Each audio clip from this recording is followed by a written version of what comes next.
random disclaimer.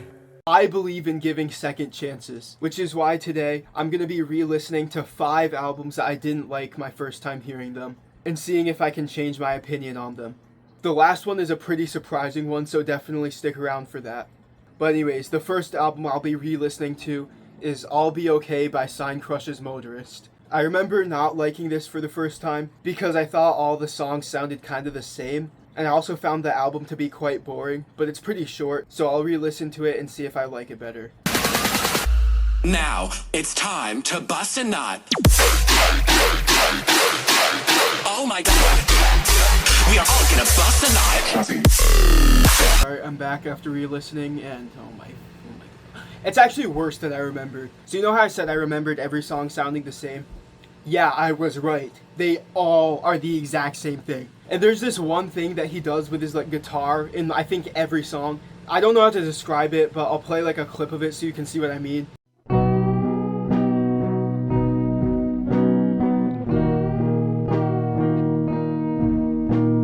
And oh my god, it bothered me so much. I hate the way it sounds. So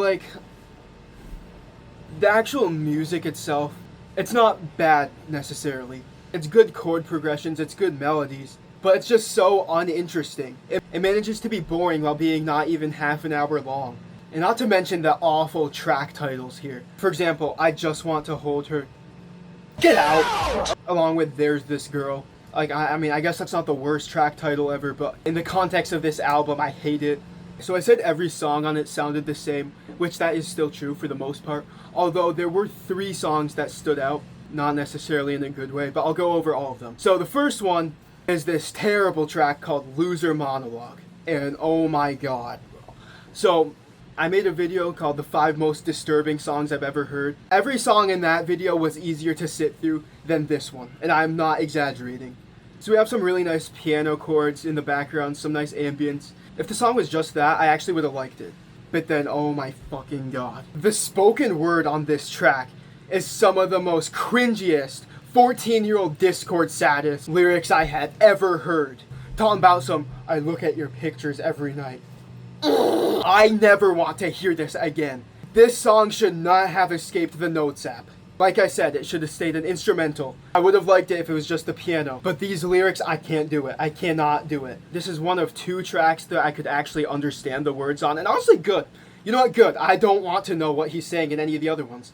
Because I know that if I did understand them, it would just be more of this just being sung. But yeah, speaking of that, the other track where I could understand the words was this awful cover of Last Friday Night by Katy Perry. And oh my god. I don't know which song I thought was worse. This one or the one I just talked about.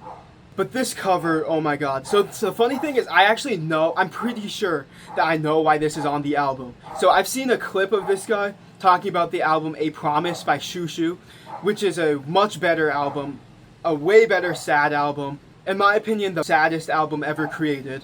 And he talks about how he was inspired by this album. And one thing on A Promise is there's a cover of the song Fast Car by Tracy Chapman, which if you know that song, it's almost kind of like a, yeah, it's bad, but things are gonna get better type song. But what Jamie Stewart does for their version on A Promise is instead of making the song have hopeful lyrics and sounding kind of uplifting almost, they changed some of the lyrics to make the song sound, 1, way more depressing, no hope at all, and 2, to fit their specific situation. That makes the seemingly random, out-of-place cover actually work on this album. And I don't think that Liam understood what made that cover work for that album. Because what's going on here is, as far as I can tell, no lyrics were changed. I could be wrong about that though.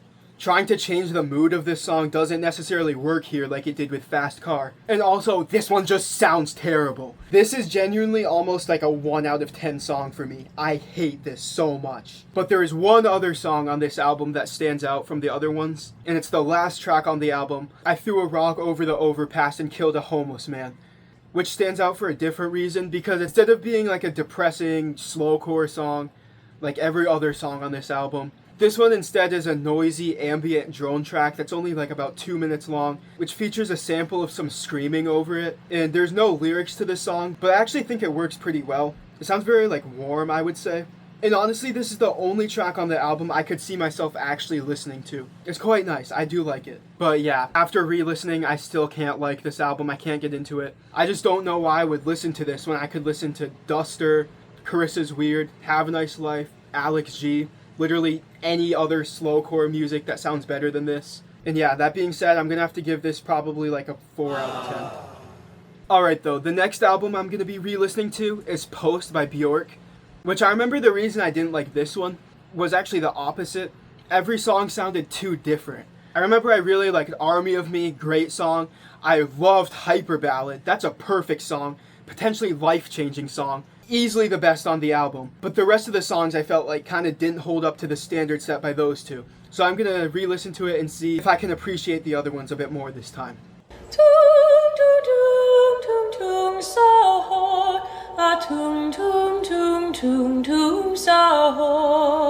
Alright, I'm back, and oh my god, this actually is really good. So there were only 2 tracks I didn't like this time, Flirting Again and Cover Me.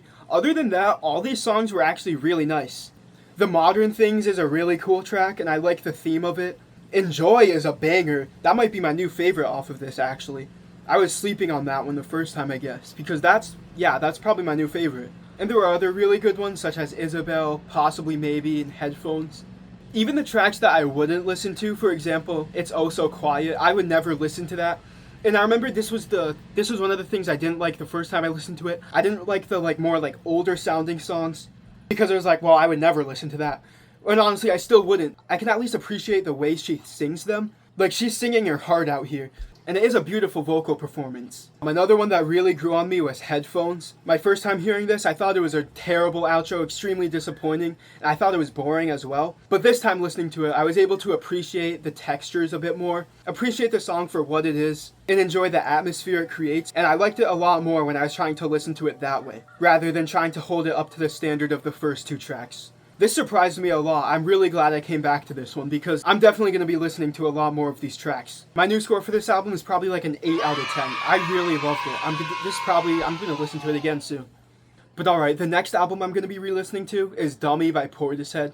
I thought this album was overrated, and I really liked the beats on it, but I hated the way that the beats and the singing combined together. I always thought they should have gotten a rapper to get on these beats, and it could have been a great rap album had they done that. I also didn't really like the spy music sound. I hate when music makes me feel like I'm a detective. Just no, none of that, please. But I'm going to be giving it another shot and giving you my thoughts on it. Ah, sweet.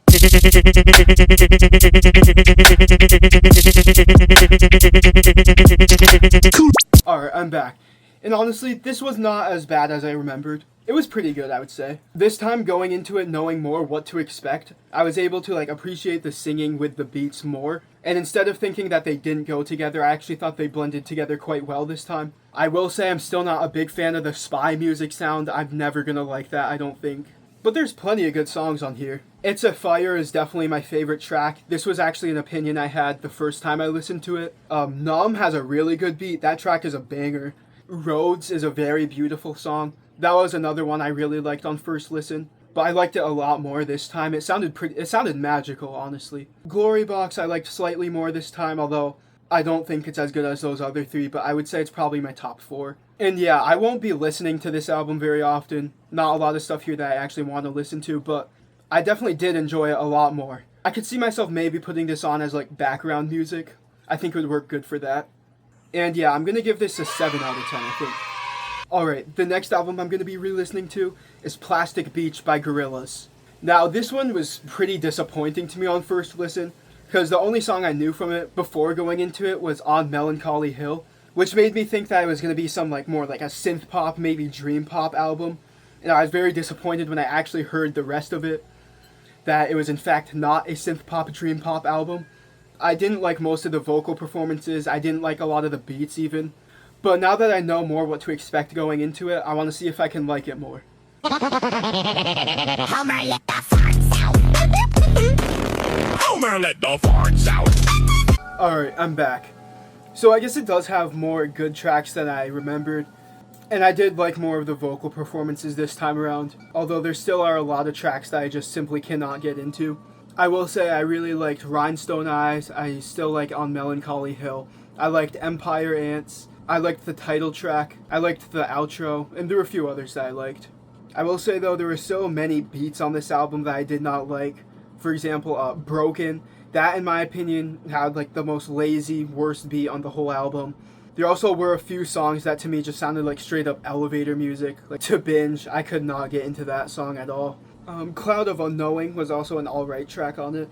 But yeah, for the most part, this is just like okay to me. I wouldn't say I necessarily liked it, other than a few songs. Personally, I do not understand why this album is liked so much, especially by like music nerds and stuff. But I am glad that I gave this like a fair chance. But just personally, I can't really get into it outside of those handful of tracks. I'll give it a 6 out of 10, which sounds bad, but it's better than what I had it at before.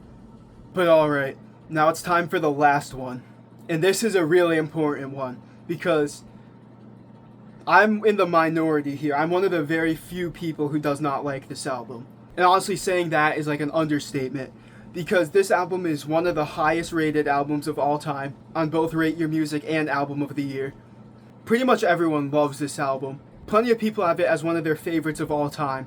And the worst part of all is I didn't like it, and it comes from a band that I really love. Of course, I'm talking about In Rainbows by Radiohead. And I've been meaning to re-listen to this ever since I first heard it, because I knew I must have just been not feeling it that time. There's no way it's an actually bad album. So I'm going to re-listen to this right now, going in with the intention of liking it, and give my thoughts after. I wish I was special, but I'm a creep. I'm a widow. I'm back, and wow, I guess I was just stupid. Because not only is there nothing wrong with this album, it's actually really good. I don't know what I wasn't hearing the first time. This is such a good album. What? Pretty much every song that I didn't like on my first listen, I now like. With the exception of House of Cards, I can't really get into that one. I think it drags on for a bit too long and is a bit empty. But wow, literally every other track is beautiful. Nude, I really liked a lot more this time around. Weird Fishes, I actually did not like before. I was able to get into it a little bit more this time. Reckoner, I was really underrating the first time. That was one of my least favorites when I first heard it. That one was really good. Videotape, the outro, that's probably one of my new favorites from this. The chord progression in that song is lovely. It's a very emotional song. Oh yeah, even Faust Arp, usually people say that's the weakest on this album, and I thought so too on first listen. I even liked that one this time. And I don't even usually like singer-songwriter type stuff, like this song is, but I actually really enjoyed it. 15 Step and All I Need I still enjoyed. Those were the two songs that I thought were perfect on first listen. Despite not liking the album my first time around, I still did think that those were perfect songs. Jigsaw Falling Into Place, I liked that a lot more this time around. It's a really fun song. The second half, the ending kind of reminds me of the second half of Chocolate Girl by Animal Collective, and I love that song. Honestly, I think a big part of the reason why I didn't like this album on first listen was because I was just not in a very good mood, you know. It was in the winter, and my dad just had me shoveling snow for like 2 hours. I came in and put this on hoping that I would like it, and I honestly just wasn't in a good enough mood to really enjoy it. I also was holding it to the standards of their other albums. By comparing it to OK Computer or Kid A, I was setting an expectation for this album that's completely different from what it is, therefore setting myself up for disappointment when I realized this album was much different. It's a lot more lighthearted, it's a lot more accessible, more catchy. But now this time, knowing more what to expect from it and also being in a better mood, it was way more enjoyable. So yeah, I've just been sleeping on that album, I guess. Honestly, I'm gonna give it a 9 out of 10. And I have been hating on this album for like a few months now, but I admit I might be wrong. So if there's one thing I have to say, I'm sorry, Radiohead fans. Do you have anything you want to say to women for having owned this offensive magazine? I'm sorry, women.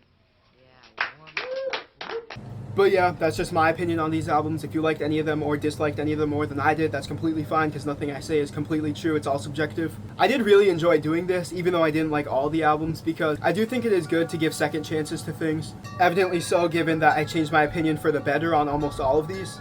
And yeah, if there's any album that you didn't like, but feel like you might have been missing something, I would definitely suggest doing this. If you made it this far, I'd be appreciated if you liked and subscribed if you haven't already.